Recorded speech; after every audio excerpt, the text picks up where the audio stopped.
ደጋዳሞት ላይ ትናንት ጠዋት 12 ሰዓት የጀመረው ውጊያም ዛሬም ሁለተኛ ቀን ይዞ በከፍተኛ ትንቅንቅ የቀጠለ ሲሆን በርካታ ያገዙ ኃይሎች ሙትና ቁስለኛ መሆናቸው ተነግሯል።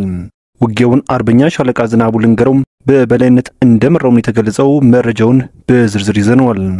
የአማራ ፋኖ ብሔራዊ ኃይል ሰሜን አማራ ቀጠና በላይ ዘለቀ እዝ መይሰው ካሳ ሁለተኛ ኮር በምዕራብ ጎንደር መተማ ወረዳም ሽመል ጋራ የመሸጉ ያገዛዙ ጥምር ኃይል ላይ እርምጃ ተወስዶበታል ሲሉም የፋኖ ምንጮች ገልጸዋል። በጉዳዩ ዙሪያም ዝርዝር መረጃ ይዘናል፣ በስፋት ታደምጡታላችሁ። ፋናው በክፍለ ጦር የጸጥታ ስራን በመከወን ላይ ያለ ጥቃት ለመፈጸም የመጣውን ያገዙ ኃይል አሳፍሮ መመለሱ ሲገለጽ በዚህ ቀጠና በተደረገ ከባድ ንቅንቅ ያገዙ ኮንክሪት ምሽግ መደርመሱን ሲሰማው መረጃውን በዝርዝር ይዘነዋል። 3 የኮማንዶ አመራሮች የአማራ ፋኖ ብሔራዊ ኃይል ምዕራብ አማራ ቀጠና ቴዎድሮስ እዝን መቀላቀላቸው ተሰምቷል። ተጨማሪውን ይዘናል። ሰላም ጤና ይስጥልን። የተከበራችሁ የአፍላ ሚዲያ አድማጭ ተመልካቾቻችን አክብሮታዊ ሰላምታችን በያላችሁበት ይድረሳችሁ። በቆይታችን እነዚህና ሌሎች ዜናዎችን በዝርዝር የምናሰማችሁ ይሆናል። እናንተም ቻናሉን ሰብስክራይብ እንዲሁም ቪዲዮ ላይክ እና ሼር እንድታደርጉ በትህትና እየጠየቅን በቀጥታ ወደ ዝርዝር መረጃዎች አለፍን። አብራችሁን ቆዩ። በጎጃም ቀጠና ደጋዳሞት ላይ ትናንት ጠዋት 12 ሰዓት የጀመረው ውጊያም ዛሬ ሁለተኛ ቀን ይዞ በከፍተኛ ትንቅንቅ የቀጠለ ሲሆን በርካታ ያገዙ ኃይሎች ሙትና ቁስለኛ ሆነዋል የተባሉም የምስራቅ እዝ 303ኛ ኮር 23ኛ ክፍለ ጦር ከፈረስ ቤት ወደ አረፋና ከ6ኛ እዝ 602ኛ ኮር 25ኛ ክፍለ ጦር ከወይኑ አቅጣጫም ወደ አረፋ ለመግባት ቢንቀሳቀሱም በደፈጣ ጥቃት ተመተው ወደ ኋላ መመለሳቸውን ይሰማው። በዚህም ይህ መረጃ እስከተጠናከረበት ሰዓት ድረስ ከ260 በላይ መከላከያ ሰራዊት መማረካቸውና አጠቃላይ ውጤቱ ውጊያው እንደተጠናቀቀም የሚገለጽ ሲሆን የተረፈ ያገዙ ኃይል እየፈረጠጠ ወደ ሌላ ጎራባች ከተማዎች መግባቱን ይሰማው።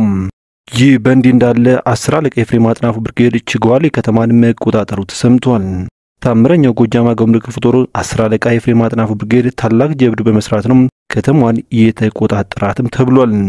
ችጓሊ ከተማ የሚገኘውን ያገዙ ሰራዊት ካምፕ ሙሉ በሙሉ የ10 አለቃ ኤፍሬም አጥናፉ ልጆች ቆንጆዎቹም ሙሉ በሙሉ በመቆጣጠር የጠላት ሎጂስቲክስ በሙሉ በመማረክ ቀንደኛ የሥርዓቱ የጭንገረድ ባንዳም በቁጥጥር ስር አውለዋል ሲሉም የመረጃው ምንጮች ገልጸዋል።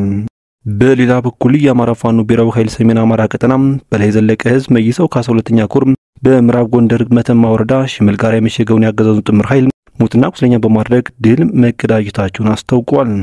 በትናንትናው ዕለት ጥቅምት 11 2018 ዓ.ም ሽመል ጋራ ላይ የመሸገው ጥምር ያገዙ ኃይል በነበልባሎቹ ደጃዝማች 4ኛ ኮር በላይ ዘለቀ ብርጌድ ከመይሰው ካሳ ሁለተኛ ኮር አጣና ዋሴ ክፍለ ጦር ባባይ ብርጌድ ጋር በመጣመር ከንጋቱ 11 ተኩል ጀምሮ ወደ ሽመል ጋራ ከተማ ዘልቀው በመግባት ሙሉ ቀኑን ሲያበራዩት ውለዋል የተባሉም በዚሁ ያገዛዙ ጦር ምሽጉን በማስለቀቅና ከከተማዋ በማስወጣት ኮንክሪት ምሽግ ውስጥ ተቀብሮም ውለዋል ሲሉም ምንጮቹ አክለው ገልጸዋል።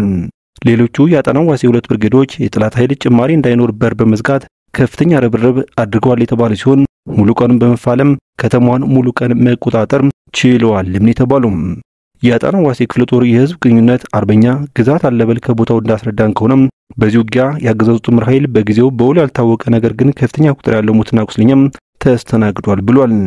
እንደተለመደው ክፉኛ ሲቀጠቀጥ ያጸፋ የከባድ መሳሪያ ተኩስ በየአቅጣጫው በመተኮስ በንጹሃን ላይ ሽብር ስራ ሰርቷል ሲል የገለጹት የአካባቢ ምንጮች በዚህም የአርሶ አደሩን ሰብል ጎድቷል፣ አንድ የጭነት አይሱዝን እስከ ጭነቱ በሞርተር አይጋይቷል ሲሉም ገልጸዋል።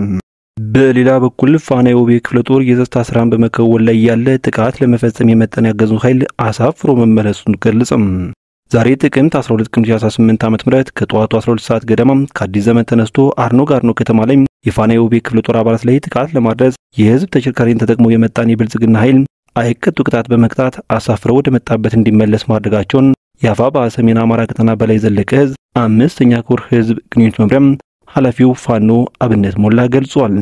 ያገዛው ሰራዊት ከስፍራው እንደደረሰም የጨበጣ ተኩስ የከፈተ ሲሆን ጠላት መምጣቱን መረጃ ደርሳቸው ፋኖቹም በጨበጣ ውጊያው ከ4 በላይ የጠላት አሽከሮቻቸውን እስከ ወደኛው ሸኝተዋቸዋል ሲልም የፋኖ አመራሩ ገልጿል።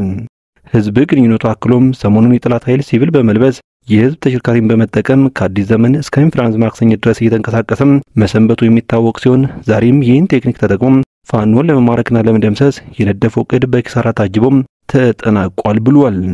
በሌላ መረጃ የሥርዓቱ የሰብአዊ ድርጊትና የህዝቡን ጭፍጨፋ በውል የተረዱ የሰራዊት አባላት የብልጽግና የጦር ካምፕ ትተው ወደ አማራ ፋኖ ተቋም በይፋ እየተቀላቀሉ ቀጥለዋል።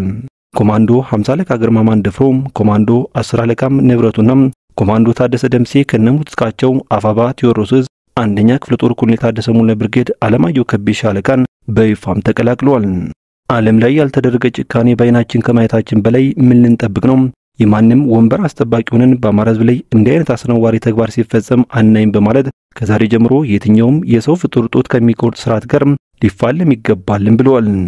የጓደኞቻችንና አጥንታችንን የምንከሰክስበት ደማችንን የምናፈስበት ግልጽ ዓላማ በሌለበት በየቦታው ከምንሞት ኑና ከህዝባችን ግን ቁመን አብረን ሰው በላውን ስርዓት እንታገል ሲሉም መልእክታቸውን አስተላልፈዋል።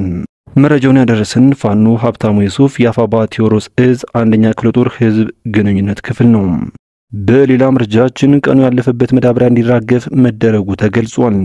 ጅቡቲ ላይ በወቅቱ ሳይነሳ ቀርቶ የተበላሸው ዩሪያም የአፈር መዳበሪያም አሁን መዳረሻውን አማራ ክልል አድርጓልም የተባሉም በዛሬው ዕለት 35 ተሳቢ የተበላሸ መዳበሪያም ደብረ ብርሃን ከተማ ላይ እንዲራገፍ ተደርጓል የሚሉት ምንጮች የሰሜን ሸዋ ያገዙ ካድሬዎች አንደረከም በማለት ሹፌሮች ለ15 ቀን እስከ ጭነታቸው ደብረ ብርሃን ላይ ቢያስቀምጧቸው ካረጋ ከበደ በተሰጠ ማስጠንቀቂያ ሊረከቡ ችለዋል ሲሉም አጋልጠዋል። ምንጮቹ አክለውም የአማራ አርሶ አደር በቀጣይ የምርት ዘመን የተበላሸ መዳበሪያ እንዲጠቀም ካሁኑ ተፈርዶበታል ብለዋል። የተከበራችሁ ቤተሰቦች ለሰዓቱ የነበሩን መረጃዎች እነኝን ይመስሉ ነበር። በቀጣይ በሌሎች ዜናዎች እስከምንገናኝ በያላችሁበት የዓለም ጫፍ በቸር ቆዩኝ።